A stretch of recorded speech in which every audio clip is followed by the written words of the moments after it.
Vamos, Com vamos lá. certeza. Vamos lá que a Vamos gente lá. tem hoje um tema importante, né? Vamos trocar algumas ideias a respeito disso. Isso. Isso, o tema é bem bacana. Você sugeriu o tema e eu achei que tem tudo a ver, até porque é um tema que ele não envelhece, né? Ele está presente na história da humanidade, né? A gente sabe disso, você sabe disso melhor do que eu. Então, eu vou começar lendo aqui. Eu fui me preparar, obviamente, para a nossa live, né? Porque eu não sou professor de história, nem doutor em história, então eu tenho que dar uma pesquisadinha. E, e uma das coisas que eu achei, que eu acho que é bem interessante, que o Aristóteles, na obra dele, A Política, ele diz assim: a monarquia, como um dos grandes governos, é um dos grandes governos dos quais o poder é exercido por um só indivíduo. Porém, a distorção disso pode gerar tirania, né? Então, é óbvio que nesse caso é simples de você entender, porque quando você tem o poder na mão de uma pessoa única, a facilidade para que isso aconteça é muito maior do que quando você tem outras instituições que trabalham juntas, né? Porém, a gente sabe que a partir da monarquia, aí você que vai poder me dizer com mais certeza, não tem muitos exemplos de situações de governos que se tornaram autoritários a partir de monarquias, né? Mesmo que a partir das monarquias fosse a maneira mais fácil de se estabelecer um autoritarismo.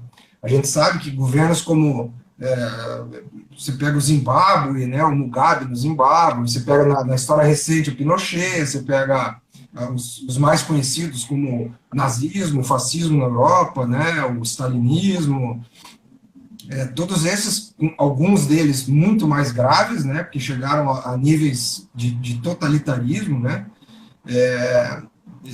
todos foram estabelecidos a partir de outros regimes, de outras formas de governo que não a monarquia, né.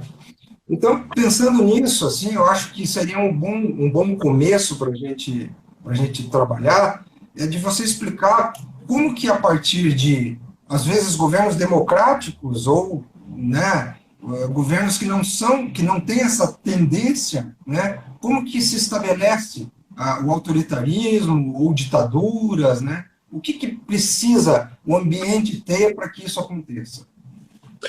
Bom, eu vou começar essa questão partindo de onde você propôs, que é o Aristóteles. O Aristóteles ele fez nessa obra um estudo de diversas constituições. E por quê? Porque a Grécia era dividida em cidades-estado, né? Era uma conformação diferente do que a gente tem hoje. E ele vai perceber que existiam três tipos de Estado. As monarquias, como você bem lembrou, as chamadas aristocracias, que eram cidades-estados governadas por um grupo de pessoas, e as democracias, que eram cidades-estados governados pela vontade da maioria. Então, ele vai fazer essa primeira distinção. Mas olha que bacana. Essas três formas, elas podiam se transformar em governos tirânicos. E por quê? Quando que ocorre essa transformação de monarquia, aristocracia e democracia em governos tirânicos? Quando esses governos abandonam a ideia de bem comum. Então, aqui a gente tem um primeiro conceito que é muito complexo, porque é uma expressão muito fluida, mas que é um ponto de partida. A ideia do bem comum. Então, a gente poderia fazer uma primeira afirmação. Né? Toda vez em que um governo abandona a ideia de bem comum, a ideia de um governo para aqueles que esse governo representa efetivamente, nós temos aqui a possibilidade de termos governos tirânicos, governos autoritários. Por quê? Porque você abandona o caminho do consenso, o caminho daquilo que é uma representação consentida. Pô, olha, você está me representando? Parabéns. posso não concordar com isso e aquilo, e há espaço para isso, mas a rigor você, no limite, é meu representante. Quando abandona-se essa via, como é que a pessoa se mantém no poder? Pela violência, pela imposição. Ela não me ouve mais. Ela não quer mais saber da minha crítica, ela não quer mais saber nem mesmo do meu apoio. Ela quer apenas impor a sua vontade. E aí o Aristóteles diz, né, que a monarquia vira tirania, a aristocracia vira oligarquia, que é um governo fechado, voltado para dentro, e a própria democracia vira demagogia. Ou seja, aquilo que é uma suposta vontade da maioria não é mais. Ela é um governo autoritário travestido de uma linguagem populista, de uma linguagem de apoio, etc, etc. E ainda para concluir essa primeira ideia, Rogério, uma outra coisa bacana que Aristóteles diz é o seguinte: na monarquia, leva-se em consideração a ideia do mérito, né? Porque Aristóteles era discípulo de Platão, e Platão Sim. considerava que o rei tinha que ser a pessoa que mais conhecia. A ideia do rei filósofo, aquele que mais conhece, conduz aquele que menos conhece. Então, para Aristóteles, a ideia da monarquia estava ligada à ideia do mérito, alguém com mérito. A aristocracia estava ligada à ideia de bens, que eram aqueles que eram os bem-nascidos. Não é só bem propriedade, não é só riqueza, não. É bem no sentido de ser uma pessoa bem-nascida, bem posicionada, os primeiros daquela cidade-estado. E a democracia na ideia da igualdade, na ideia da maioria, um conceito de igualdade que também é uma invenção grega. Então, veja, aqui nós também temos uma outra concepção para nos ajudar a entender o que define, de um lado, um governo democrático e, do outro lado, um governo autoritário. O governo democrático é aquele que respeita o mérito, é aquele que respeita os bens e é aquele que respeita a igualdade. Quando esses três grandes valores, né, ou seja, alguém acha que o mérito vale mais do que os outros dois, você tem uma tirania. Quando você acha que os bens valem mais do que os outros dois, você tem uma oligarquia. E quando você acha que a igualdade vale mais do que os dois, aí você tem uma demagogia. Todas são formas distorcidas de estados que buscam o bem comum. E distorcem porque, não, eu sei mais, então quem manda sou eu tenho mais bens, então quem manda sou eu represento essa maioria aqui, então quem manda sou eu. Lógico que com o passar do tempo, tudo isso foi meio se misturando, né? Quer dizer, não se pode analisar, e a gente vai falar um pouquinho sobre isso, sobre os governos autoritários no século XX e XXI. Essa é a experiência grega, mas, como, né, se diz, né, a história ela não se repete, mas ela ensina. Sim. Então não se pode dizer, é igual. Não, nada é igual. Mas essa experiência do passado, esse conceito, essa ideia do que é um governo legítimo e do que é um governo autoritário, ela vem dos gregos e vem dessa construção. Quando a gente tem um Estado defeituoso, um Estado distorcido, é justamente para a gente concluir um Estado que não respeita o mérito das pessoas, que não respeita os bens das pessoas e que não respeita a igualdade. Agora, no caso, de que igualdade eu estou falando? Da igualdade jurídica, da igualdade de oportunidades de todos os cidadãos, aqueles que pertencem àquela civitas, àquela polis. Aí você tem um governo distorcido. E como que um governo distorcido se mantém apesar de distorcido? Pela violência. Essa violência é que vai caracterizar em graus diferentes, aí outra coisa que você falou, lógico, varia de grau por grau, mas em graus diferentes, governos extremamente violentos, autoritários, e governos que ainda se travestem, se escondem em torno de instituições que são aparentemente democráticas, mas que, na verdade, são manipuladas, são distorcidas para atender esses objetivos. Então, essa é uma primeira olhada para essa questão aí, para ver até que não é uma coisa tão simples, né? Mas é necessário de a gente começar a enxergar nessa complexidade que o problema tem. Entendi. O que a gente percebe é que no autoritarismo, né, no totalitarismo também, sempre há dois, eu acho que alicerces, vamos chamar assim, que seria ordem e hierarquia, né? Quer dizer, a coisa de ter a ordem e essa ordem ter que ser estabelecida para que você tenha vamos dizer, os seus seguidores sejam bem adestrados, tem que haver uma hierarquia, tem que haver alguém que represente esse poder, né? Então, isso vai se estabelecendo, mas isso vai se estabelecendo aos poucos, nem sempre isso é colocado de um dia para o outro, né? Quer dizer, a gente vê que os regimes normalmente eles vêm com políticas associadas a valores de igualdade entre os homens, né, coisas que geralmente parecem boas, né, mas que na verdade são subterfúgios,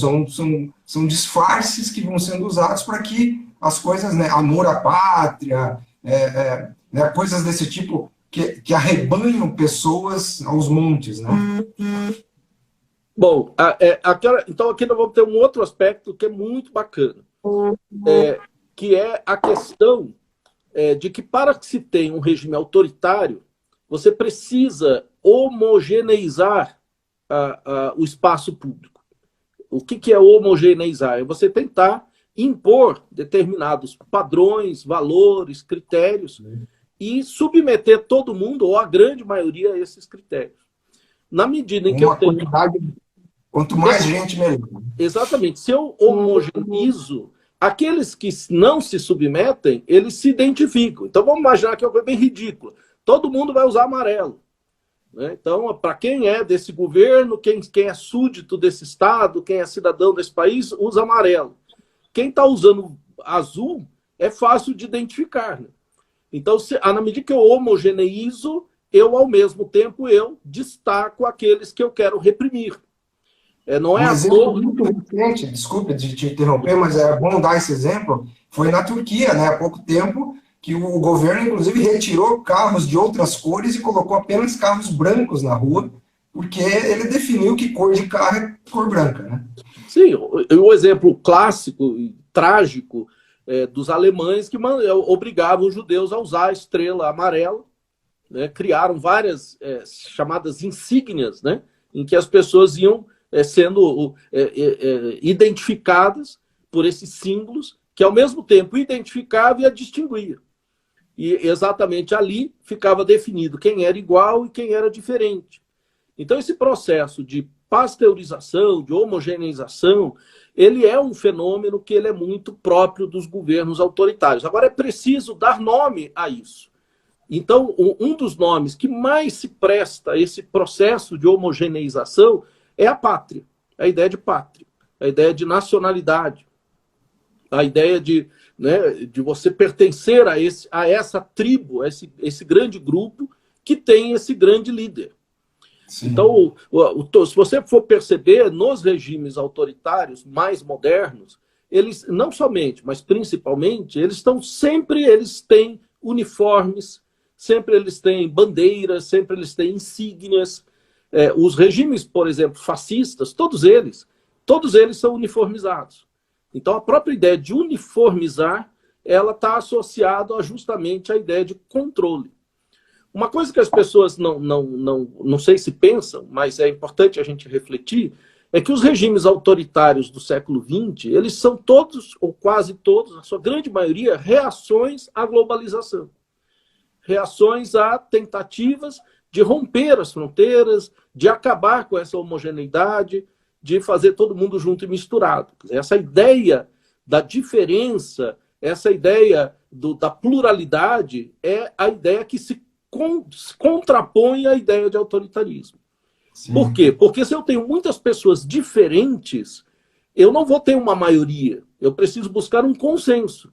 Agora, se eu tenho 3 judeus e 10 arianos, é fácil esses 10 formarem um partido e expulsarem os 3 judeus da região. Então, as minorias, elas precisam ser primeiro criadas para depois serem reprimidas. Entendi.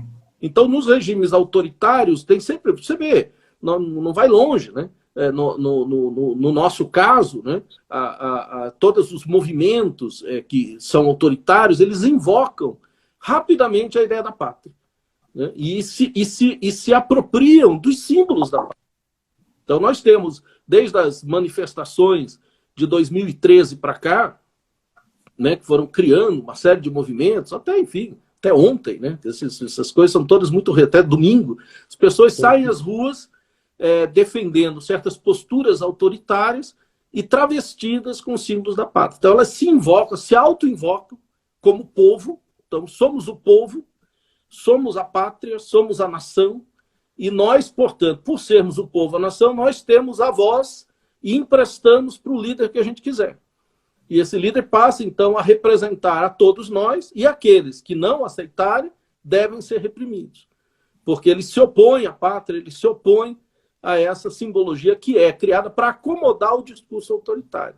Eu me lembro bem, e eu tenho idade para isso, eu era menina, é verdade, no início dos anos 70, em que o Brasil era uma ditadura militar, e o regime militar, que vivia um bom momento econômico, que era o período do milagre econômico, o governo militar, na ocasião, formou uma grande campanha que se chamava de Brasil Gigante, ou Brasil Grande, e um dos slogans de grande sucesso, foi um grande sucesso, uma bela sacada publicitária, ela traduz muito bem essa ideia do autoritarismo, que era um slogan que dizia assim: Brasil, ame-o ou deixe-o. Esse era o slogan. Eu me lembro, meu pai punha no vidro do carro, a gente ia no posto de gasolina, eles davam, né, para colocar nos carros. Então, veja, a análise desse slogan é muito interessante, porque, primeiro, ele vem na forma imperativa. Todo discurso autoritário é imperativo. Se você notar, quando Deus fala, né, nos discursos religiosos, sempre as pessoas acham que Deus fala na segunda pessoa do plural, usando voz, né, e sempre de maneira imperativa. Porque Deus não pede, Deus manda, Deus ordena. Trazendo isso para o mundo civil, né, a figura da autoridade encarna um pouco esse poder autoritário. Então, ele não pede, ele manda. Então, o Brasil ame-o, ou deixe-o. Não há uma terceira alternativa. Não é tipo, eu amo essa terra, eu amo essa cultura, eu amo esse povo, mas eu não gosto desse governo. Não, porque o governo se vê encarnado na figura do país. Entendi. O governo encarna essa figura, encarna esse discurso, e quem não concorda é porque não ama o país. E, portanto, deve ir embora. Então, a expressão inimigos da pátria, ela é a expressão que melhor traduz no século XX, no século XXI. A gente achava que isso não haveria mais no século XXI, mas o fato é que, tanto até hoje, ela busca encarnar o discurso autoritário, que, no fundo, enfim, é o mesmo discurso autoritário de tantos exemplos como os que você deu, variando apenas de graus. Agora, eu queria destacar aqui, eu não sei se eu vou conseguir colocar para as pessoas verem, se não tiver claro, você me avisa. Eu queria indicar esse livrinho aqui, ó, se chama o Discurso da Servidão Voluntária. Dá para ver, não? O títulozinho? Então, esse livro chama O Discurso da Servidão Voluntária, de um cidadão chamado Etienne de Laboet. Esse livrinho, ó, é um livro bem fininho, observe. É uma leitura assim de uma sentada. O que há de interessante nesse livro, Rogério, é que ele foi escrito no século XVI. Então, é um livrinho do século XVI, francês, um livro francês. O Etienne tinha 20 e poucos anos. Olha que coisa incrível, um jovem.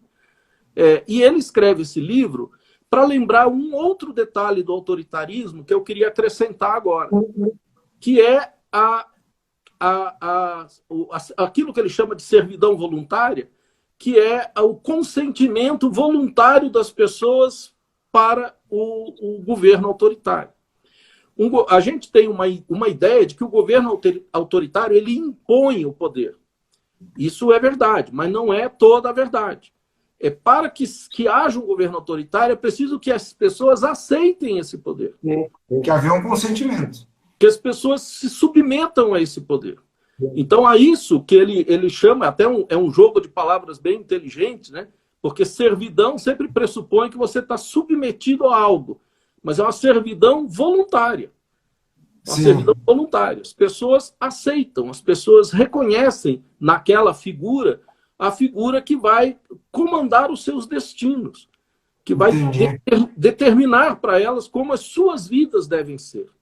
Então, portanto, o autoritarismo ele não é só uma distorção do mérito, dos bens e da igualdade, mas ele é também fruto desta ausência desse exercício da liberdade. Então, há um Entendi. quarto componente aí. O exercício da liberdade. As pessoas são livres por natureza, mas nem todas reconhecem isso como um dom natural. E elas, então, acreditam que somente outra pessoa conduzindo a vida delas é que a sua vida pode ter, digamos, uma ordem, pode ter, digamos, uma segurança, possa ter algum progresso.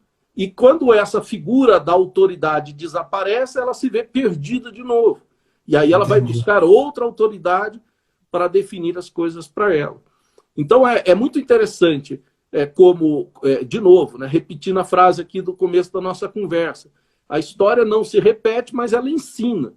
Então um Sim. autor como esse, que era um jovem, ele era muito amigo do Michel de Montaigne, que é um filósofo francês, muito particular, era muito amigo dele. E ele, tanto é que ele diz uma coisa muito bacana, que ele diz que tiranos não têm amigos, porque a amizade nunca se dá por uma hierarquia vertical. A amizade é uma relação horizontal. Então, os tiranos, eles são, via de regra, pessoas solitárias, porque Aham. eles têm apenas os seus, digamos, servidores, né? Os seus asseclas, enfim, Sim, mas não têm amigos, porque a amizade não pressupõe a submissão. Não há amizade por submissão. entendi. Claro.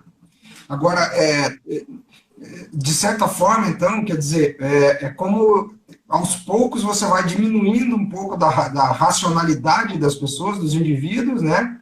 E eles vão, lentamente, se submetendo, vão se alienando e se submetendo, até que chega um momento em que o Estado, né, daquela situação está dominando. Agora, eu te pergunto, num sistema democrático, né?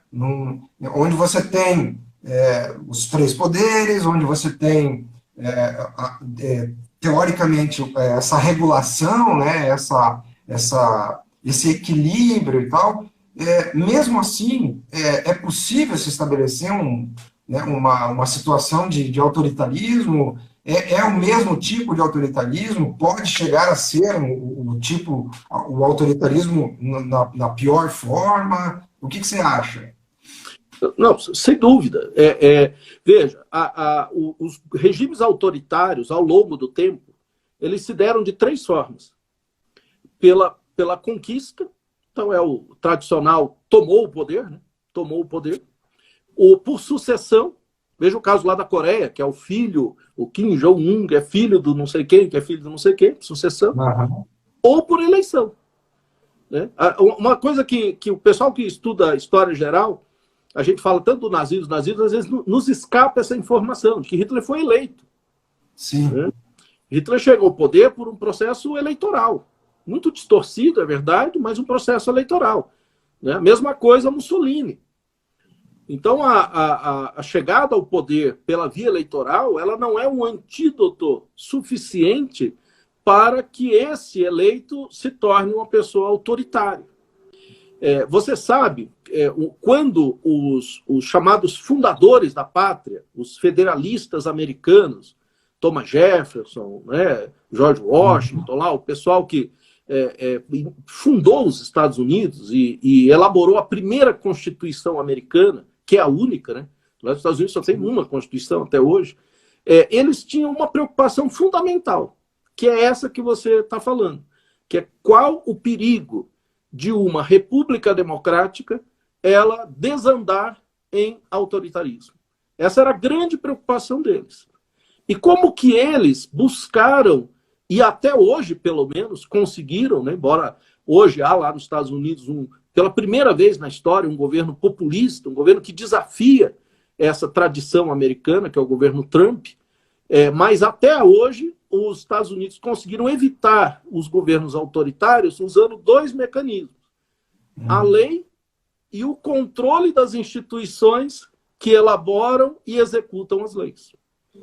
Então, é o que os Estados Unidos chamam de sistema de freios e contrapesos, que é um sistema no qual um poder regula o outro, tanto na elaboração, quanto na execução, e quanto até mesmo na resolução dos conflitos. Então, nós tivemos agora, né, é muito interessante a gente estar conversando isso hoje, porque nós tivemos agora um exemplo aqui no Brasil do funcionamento desses freios e contrapesos. Foi quando o presidente, no exercício legal, porém pouco legítimo, de indicação de um chefe de um órgão que é um órgão de Estado, a Polícia Federal, quis indicar uma figura notoriamente associada a seus interesses privados. E o Poder Judiciário, então, intervém naquilo que muitos chamam de ativismo jurídico e impede essa indicação. Então, isso é um dos exemplos, é um exemplo muito nítido e controverso, não estou dizendo aqui que ele é pacífico, mas é um exemplo nítido do exercício disso que os americanos chamavam de sistema de freios e contrapesos.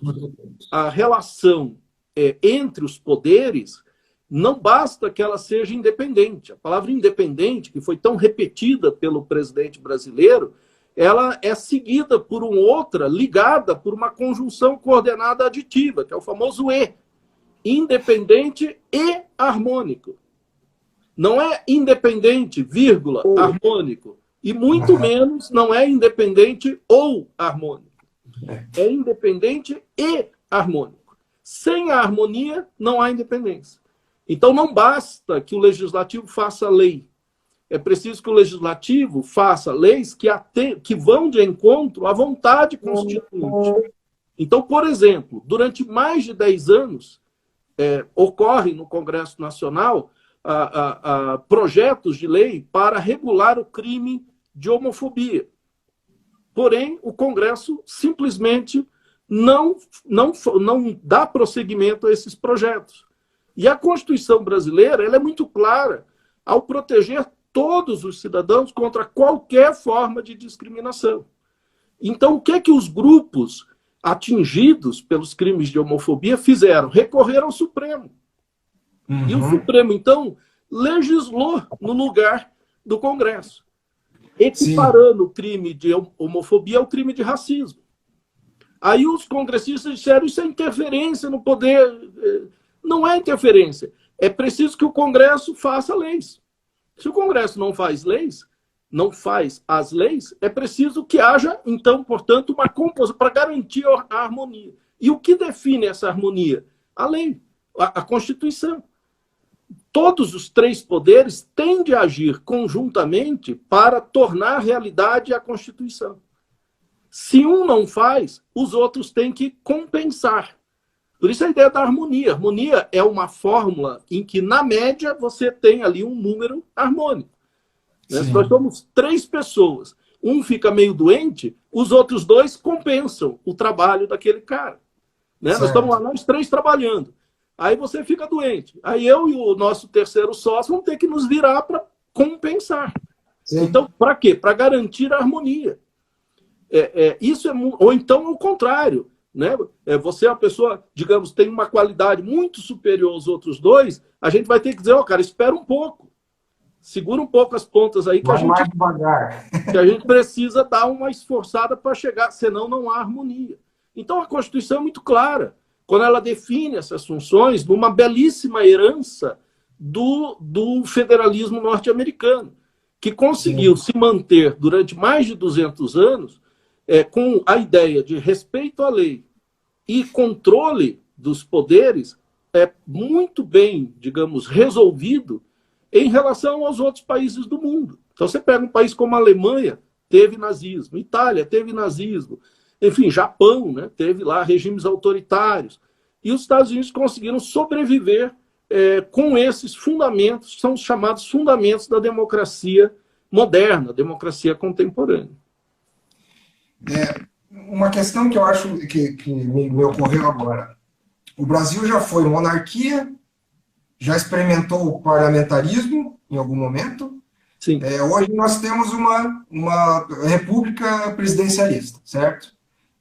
Ou seja, a gente tem um sistema e uma forma de governos que colocam o povo como soberano, a vontade do povo como soberano, né? O que significa exatamente isso? Porque as pessoas não entendem muito bem o que é soberania popular, o que é o povo, né? Acham sei lá, o povo sai na rua e a vontade dele vai ser feita a partir de gritos que eles derem. Quem gritar mais alto leva. Como é que funciona isso? Isso objetivamente é um erro de leitura e de interpretação. É uma coisa que tem sido feita frequentemente. É o mesmo exemplo que eu dei agora há pouco. Quando se diz que os poderes devem ser independentes, não é isso que está estabelecido. Os poderes devem ser independentes e harmônicos. Então, é preciso fazer a leitura correta. Só que, evidentemente, como a gente vive, isso é um fenômeno novo, que é o fenômeno da fake news, né? Em que as pessoas vão repetindo, usando as mídias sociais, uma determinada frase, e ela, então, acaba se tornando a frase, mesmo que na Constituição esteja muito claro outra coisa. Então, é a mesma coisa a respeito da ideia de soberania popular. Não há essa ideia da maneira como é colocada. A Constituição é muito clara quando ela diz que todo o poder emana do povo e, logo o E de novo, esse desgraçado desse E, e em seu nome é exercido. Certo. E em seu nome é exercido. Que são os representantes. Ou diretamente, aí de novo, ou diretamente, nas formas especificadas na Constituição, que são o plebiscito, o referendo, que são as possibilidades de propostas de emendas populares. Ou seja, a Constituição ela é muito clara ao definir as formas de exercício desse poder popular.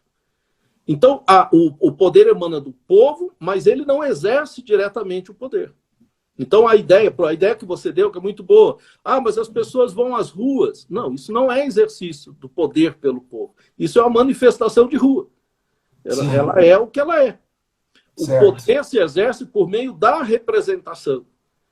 E por isso que existem instituições que, por meio de representantes eleitos ou concursados, que é o caso do Poder Judiciário, que é o chamado poder delegado, ele delega-se o poder para que uma pessoa que tenha condições jurídicas e tal exerça esse poder, ou então por meio de um mandato, que o mandato é eu entregar para você uma espécie de um ofício dizendo que você vai me representar pelos próximos anos. E depois eu vou manifestar minha vontade de novo, etc, etc. Aí sim entra a vontade do povo. Exatamente.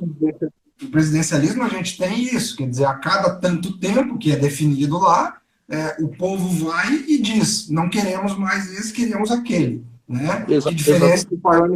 Diferente do parlamentarismo, quem escolhe é o parlamento, porém, quem escolhe o parlamento é o povo.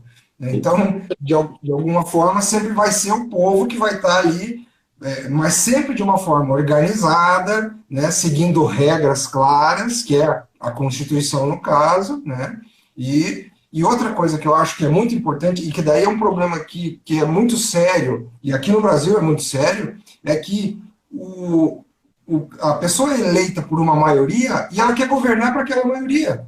Uhum. O restante, ou os que não votaram, passam a ser inimigos dele. Sim. Isso é uma outra distorção, não é? O que você acha? Não há a menor dúvida. O que as pessoas esquecem ou não sabem, na maior parte das vezes as pessoas não sabem. Né? Eu tenho dito uma coisa, e eu vou falar com muito cuidado aqui, porque isso é uma coisa muito séria, mas eu tenho dito uma coisa que não é muito simpática, mas que é algo que é preciso que as pessoas observem. As pessoas, muitas vezes, tomam posições com base em fundamentos que elas desconhecem completamente. Sim. E elas não têm a menor disposição de procurar conhecer as coisas. Então, o documento Constituição é um documento que é de domínio público. Ele está na internet, você pode comprar baratinhos, diversas edições. etc, etc. Mas as pessoas não estão dispostas. Elas, na verdade, querem impor certas opiniões, que são manifestações de uma percepção distorcida, sem base e fundamento nenhum. Eu chamo essas pessoas, com devido respeito, de pessoas burras. Então, essa é a ideia. Essas pessoas são pessoas burras. Burra é aquela pessoa que não é a pessoa que tem uma dificuldade de acesso. Essa é uma pessoa que tem problema de acessar a informação. Ou uma pessoa que nunca teve acesso. Essa é uma pessoa ignorante. Eu, por exemplo, nunca tive acesso, sei lá, à língua húngara.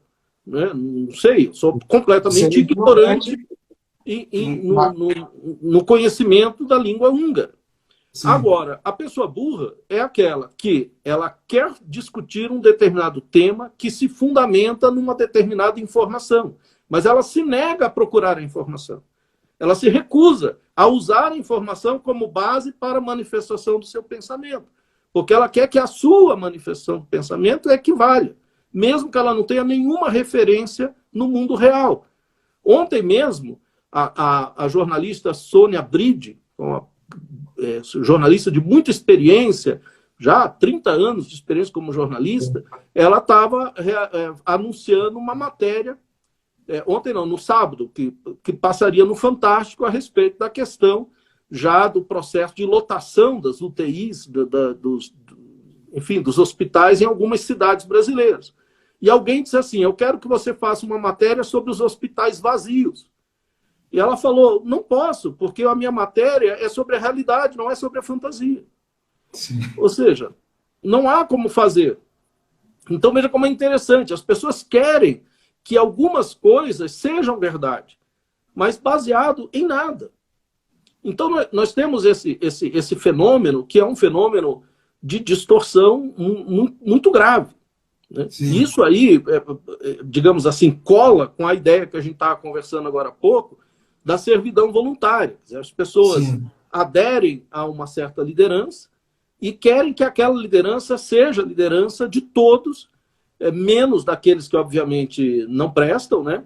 E, portanto, esses devem ser reprimidos. Então, vai se construindo, só que isso é muito perigoso. Novamente, a história ensina. Isso é muito perigoso. Sim. Já aconteceu muitas vezes e isso teve consequências desastrosas.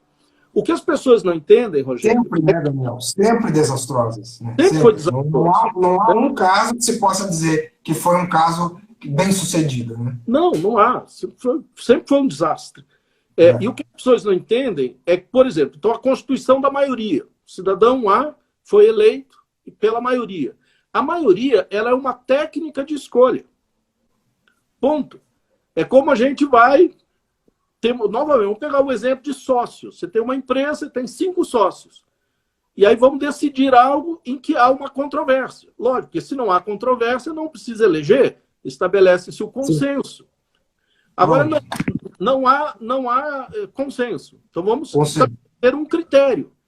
O critério da eleição e o critério da maioria é um dos mais eficazes instrumentos de definição e para se dirimir conflitos. Sim. Pronto. E acaba nisso. A pessoa escolhida, por exemplo, o sócio, a ideia que prevalece, ela é uma ideia que vai prevalecer em favor de todos os sócios. Aqueles que não concordam, a não ser que sejam muito burros, eles vão apoiar a ideia no sentido de que ela consiga se traduzir numa vontade geral. Sim. Agora, se aqueles que venceram disseram, não, agora não vamos fazer só para nós, e esses caras aí que se danem, aí não vai ter sociedade, a sociedade vai se romper. Exatamente. Não tem como... Deixou de ser uma sociedade, e é o que nós somos, né? Na verdade, um país é uma sociedade que já está dizendo o nome, né? Vários sócios, né? São 200 milhões de sócios. Na tradição da teoria política, a origem do Estado moderno, ela se dá por meio de um contrato. Uhum. E sabe por quê? Isso eu vou explicar, pode parecer meio teórico, mas eu acho que é importante. Qual é a importância da teoria contratualista? Para definir a origem do poder.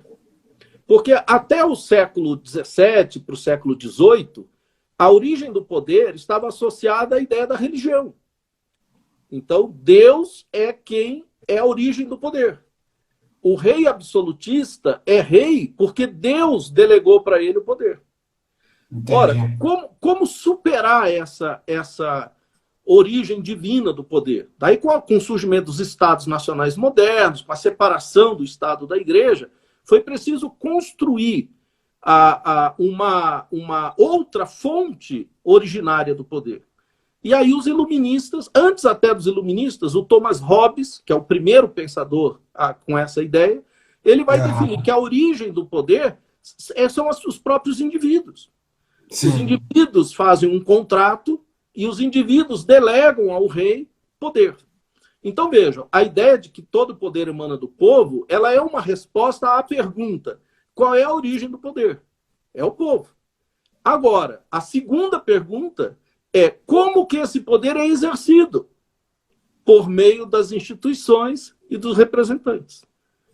Pronto. A nossa Constituição admite, por isso ela tem um ou, ela admite a possibilidade de uma participação direta do cidadão, no caso do plebiscito, do referendo, que são formas tipificadas na lei, escritas na lei, reguladas na lei, e que já foram feitas. O Brasil recentemente teve aí plebiscito, referendo, que são formas, enfim, legais de participação. Então, veja. Que é um excelente mecanismo, né? É um excelente mecanismo porque, no decorrer de todo o processo, depois da eleição, depois que se estabelece o governo, há alterações em que o povo realmente, porque é para ele aquilo, ele deve participar e dizer o que ele pensa a respeito, né? Não há dúvida, contanto que essas decisões não contrariem a Constituição. Também tem isso. Então, por exemplo, não se pode pensar aqui um plebiscito para estabelecer a pena de morte. Porque ela fere... Na Constituição, a pena de morte... Ela fere cláusula pétrea constitucional. Então, na verdade, a origem de todo esse, digamos, essa regra do jogo é a Constituição. A Constituição é a regra do jogo. O que a gente faz, que é o que a gente chama de política, é o exercício das regras do jogo. Entendi. Então, por isso que os fundadores da República Democrática Americana, norte-americana, eles são muito claros ao dizer que o que faz a democracia funcionar é a lei e as instituições. A lei e as instituições. Ou seja, é quando se supera, olha como isso é importante, quando se supera o personalismo. Né? Lá o Luís XIV, o rei francês, do auge do absolutismo francês, dizia: o Estado sou eu. O Estado sou eu. Então, a ideia do personalismo... Recentemente, o nosso presidente disse: a Constituição sou eu. Que causou uma tremenda perplexidade e que as pessoas, enfim, tomaram por mais uma das bizarrices, né, das declarações do presidente, porque, do ponto de vista, digamos, se fosse para se analisar seriamente, é uma coisa sem nenhum cabimento. Toda personalização, seja da instituição e seja da própria lei, ela é antidemocrática, ela é autoritária por excelência. Quem melhor fez essa síntese do autoritarismo foi Mussolini, né? Benito Mussolini, quando ele diz assim: nada contra o Estado, nada acima do Estado, tudo para o Estado. Essa expressão de Benito Mussolini, ela traduz muito bem aquilo que é o que há de mais antidemocrático. Então, o próprio slogan do atual governo, né, não sei o que, acima de tudo, não tem nada acima da Constituição, por exemplo. No Estado democrático é a Constituição. Porque a Constituição, a própria palavra já traduz, é quase que uma redundância. A Constituição constitui. A Constituição constitui. Antes da Constituição não há nada. Daí tem a Constituição. É como lá no Gênesis do Antigo Testamento. Né? No começo tinha o caos, depois veio o verbo e constituiu tudo. Essa é a ideia simbólica da Constituição. Então, se você olhar o preâmbulo da Constituição brasileira, ela diz assim: nós, o povo, reunidos em Assembleia Constituinte, blá, blá, blá, Então, está lá o povo encarnado naqueles representantes, descrevendo como será a estrutura do Estado, funcionamento do governo, direitos e garantias individuais. Todos os outros são meros operadores dessas normas. Agora é lógico, a sociedade pode modificar essas normas? Pode, por meio dos mecanismos legais de modificação dessas normas também. E o que eu acho, só para terminar, que eu acho assim, a maior das contradições, é as pessoas dizerem assim, não, mas o povo tem que ir para a rua para manifestar a sua vontade, porque o Congresso não representa a vontade do povo. E quem diabos escolhe o Congresso, meu Deus? Exatamente. O Congresso não foi granizo que caiu do céu. Exatamente, ele não chegou lá sozinho, né? Então, é muito mais próprio, se fôssemos uma sociedade educada para a democracia, e eu quero que a gente fale sobre isso um minutinho, mas se fosse uma sociedade educada para a democracia, nós simplesmente melhoraríamos o Congresso. Melhoraríamos o Congresso. Mas não, a gente tem essa coisa que é muito brasileira, que é de generalizar. Então, todo mundo no Congresso, ninguém presta. Todo mundo é bandido. Mas os congressistas são escolhidos pela livre manifestação das vontades das pessoas. Então, quer dizer, se todo mundo lá é bandido, eles representam quem? Eles representam... Nós chegamos a um ponto em que as pessoas agora se abstêm de qualquer responsabilidade, dizendo que não tem opção. Só votam porque são obrigadas a votar. Como se realmente não tivessem opções. Existem opções, e a gente sabe disso. Basta que a gente realmente procure essas opções. Ou se apresente como opção. Ou se apresente como opção. Eu me lembro, em 1989, na República Tcheca, Tchecoslováquia, na época, ainda não havia tido a separação, estava o fim do comunismo lá, e aí aquela bagunça, né? Aquela bagunça, caiu um regime comunista de 40 anos, aí um filósofo, poeta, chamado Václav Havel, estava em casa, vendo na televisão aquela confusão, ele pegou o cachecol, pegou a coisa, a esposa dele perguntou, onde é que você vai? Ele falou assim, eu vou resolver o problema do país. Saiu, 6 meses depois era presidente da República. Ou seja, ele foi se apresentar. Ele foi se apresentar. Ele não era o salvador da pátria. Ele falou assim, não, eu estou vendo acontecer as coisas, eu não estou gostando do que está acontecendo, eu vou me apresentar. No caso, como ele era uma autoridade, ele era um poeta nacionalmente conhecido, ele virou presidente. Sim. Então, assim, as pessoas falam muito de que a política não presta. Talvez prestasse essa pessoa se prontificasse a fazer política. Se Exato. Essa pessoa pusesse. Ou, como você bem disse, procurasse melhor. Né? Na verdade, a gente tem visto isso acontecer repetidamente aqui, né? E não só aqui, mas em tantos outros lugares. E a gente vê... Eu queria voltar um pouco nessa questão, não sei como é que a gente está de tempo aí. Bom, vamos falando até acabar o tempo. A gente percebe que tem uma semelhança muito grande e talvez seja até um pouco disfarçada essa questão com o nacionalismo, com o ultranacionalismo, né? Quer dizer, essa coisa de colocar tudo acima de tudo, né? Com essa coisa do amor à pátria, do amor à nação, como se a nação fosse algo, né? Quando na verdade a nação é o povo, né?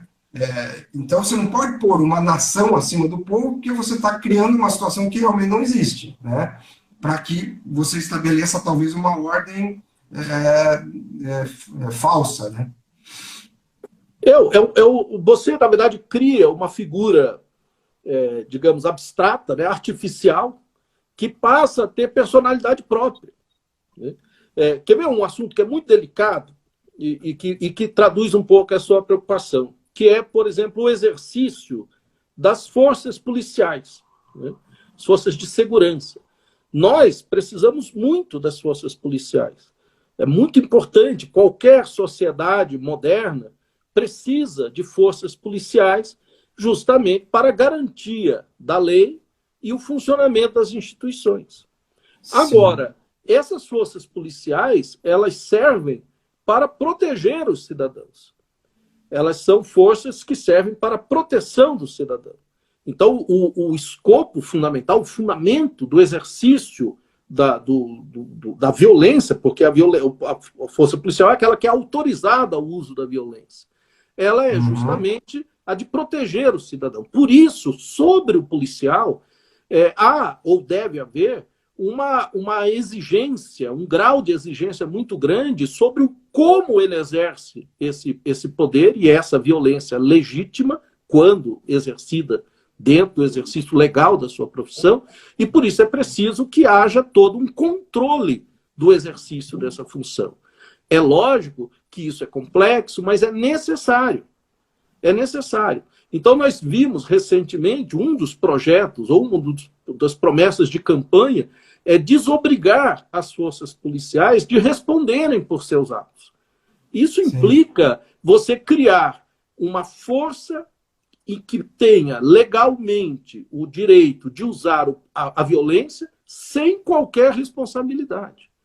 Isso é uma coisa, tudo em nome da ideia de uma corporação que deve ser mais importante do que o cidadão. Não, o cidadão é sempre mais importante do que qualquer corporação. A mesma coisa serve para os privilégios do Poder Judiciário. Então, é impraticável. O Poder Judiciário é muito importante. Não há país organizado sem um Poder Judiciário forte. Mas isso não implica que nós não tenhamos o direito e o dever de criticar quanto aos excessos, dos benefícios que muitos membros do Poder Judiciário possuem. E os desvios de conduta de tantos outros. Ou seja, quando nós criticamos as instituições, nós fortalecemos as instituições. A democracia é o único regime político em que a crítica ela tem um sinal positivo. Dentro de casa, por exemplo, isso não vale. A família, como é uma instituição privada, é uma instituição fechada, nem sempre ela funciona bem com a crítica. Agora, a democracia não, é um regime político aberto. Ele congrega pessoas que não são membros da mesma família. Então, a crítica ela é positiva. Então, quando eu critico a polícia, eu quero melhorar a instituição. Eu não quero acabar com a instituição. Deus me livre uma sociedade sem forças policiais. Quando eu critico o Poder Judiciário, eu não quero acabar com o Poder Judiciário porque só regimes ultra-autoritários não possuem Poder Judiciário. E o mesmo com o Congresso. O Congresso ele é marcado historicamente por uma série de problemas, justamente de subrepresentação. Nós temos lá, por exemplo, a nossa sociedade é uma sociedade em que a grande maioria da população adulta trabalha, por exemplo, no setor de serviços. Porém, há pouquíssimos representantes desse setor no Congresso. Por outro lado, nós temos lá um percentual muito pequeno de grandes proprietários rurais. Porém, há uma super-representação de proprietários rurais no Congresso. Então, o Congresso ele tem distorções porque ele é subrepresentado. Ele não espelha corretamente a sociedade. Por isso, há distorções, há problemas. Mas o que é a solução? Melhorar a representação do Congresso e não acabar com o Congresso. Exatamente. Então, a democracia acaba sempre no mesmo lugar, né? Exatamente. E aí volta a questão da servidão voluntária. As pessoas querem acabar com as instituições, que são justamente instituições compostas por representantes da nossa vontade, e a gente quer se entregar a uma vontade personalista. De uma pessoa que hoje pode até praticar um ato digno de aplauso, mas amanhã ele pode mudar de ideia. Porque, ao contrário da lei, que ela está lá, ela é conhecida por todos, ela dorme lei e acorda lei, tanto é que uma lei só pode ser modificada por outra lei. A lei não desaparece, não se esfuma. A vontade pessoal se altera da noite para o dia. E aí, o que acontece quando altera a vontade? Se você não tiver controle. Exatamente. Esse era o grande problema do modelo de Thomas Hobbes. Hobbes dizia que as pessoas não sabem lidar com a sua liberdade. Então, as pessoas acabam brigando uma com as outras. Para terem segurança, elas entregam toda a liberdade a um rei, em troca da promessa de segurança. Mas aí veja a complexidade. Se eu entrego a minha liberdade e eu não fico satisfeito com esse rei, eu já não posso mais tirá-lo de lá porque eu não sou mais livre. Sim. Então, esse é um problema. Fala assim, então vamos entregar todo o poder a uma pessoa só, porque ela me parece uma pessoa que vai conduzir bem os destinos do país. Se Daqui um ela, ano... no dia seguinte, começar a fazer bobagem, você não tem o que fazer. Digamos que ela passe a governar só para os interesses de seu grupo ou de sua família, e aí você vai, opa, mas não era isso que eu queria. Eu sinto muito, agora você entregou um cheque em branco para essa pessoa. Agora, nós estamos partindo para... Já estamos quase terminando aqui, o tempo está acabando. Só para te avisar. Eu queria, então, concluir com a questão, que eu acho que é uma pergunta natural que as pessoas podem fazer, que é a seguinte, assim, pô, então, e qual é a saída? Né? A minha resposta para isso é sempre a mesma. A saída para a democracia é sempre mais democracia. A democracia ela vai se tornar melhor quanto mais democracia tiver. Agora, como fazer com que a democracia se torne mais densa, se torne mais presente? Exercitando. E o problema é que a gente exercita muito pouco a democracia. Então, vou dar um exemplo de um local que poderia ser um excelente local de aprendizado de democracia. As escolas. As escolas, elas não são um espaço público, mas elas são um ótimo cenário para o exercício, para o aprendizado, para o desenvolvimento do hábito da democracia. E eu digo isso porque eu sou professor. Eu tenho muitos amigos que dizem que são democratas e mandam os alunos saírem da sala sem qualquer razão, apenas pelo exercício da sua autoridade, que não ouvem a posição contrária, que não têm paciência e que, por sua vez, também obedecem seus superiores sem qualquer questionamento. Sem questionamento nenhum. Certamente questionamento sempre deve ser feito de maneira civilizada, educada, dentro das normas e das formas. Mas quando uma pessoa diz que é democrática e exercita de maneira autoritária a sua profissão, ela fala com um cadáver na boca. Por isso que a gente não consegue enxergar um país democrático, com um grau de democracia mais denso. Por quê? Porque no exercício do dia a dia nós somos muito pouco democráticos. A gente tem muito pouca paciência com o debate, com o diálogo. Esse exercício que a gente está fazendo aqui, que é muito bacana e que a gente vai insistir nisso o tempo todo, mas ele tinha que estar se multiplicando o tempo todo. Ok, nós estamos aqui numa situação de pandemia e tal, mas a gente descobriu esse mecanismo que, mesmo com o fim da pandemia, ele deve permanecer, deve continuar. E as escolas... os locais... Vale a pena que a gente continue mesmo, né? Sim, e os lugares... Por exemplo, alguém aqui comentou, minha esposa até brigou comigo, que disse que a gente fica conversando, eu não olho o pessoal que escreve. Tem que olhar, né? Alguém aqui escreveu, né, que as pessoas reproduzem aquilo que aprendem, o segredo está sempre na educação. Eu assino embaixo. Agora, essa educação também não deve ser só da boca para fora. Ela não deve ter uma disciplina de democracia, embora ela seja importante. Ela tem que ter uma prática de democracia. A democracia tem que ser algo que afete funcionários, direção, secretaria, o bedel do corredor, professores e os alunos. Exatamente. Então, todo esse processo... 20 segundos para encerrar. Então, dá tchau por hoje e vamos guardar eu acho que vamos retomar esse assunto na próxima live, hein? Vamos falar um pouco sobre o que seria uma educação democrática.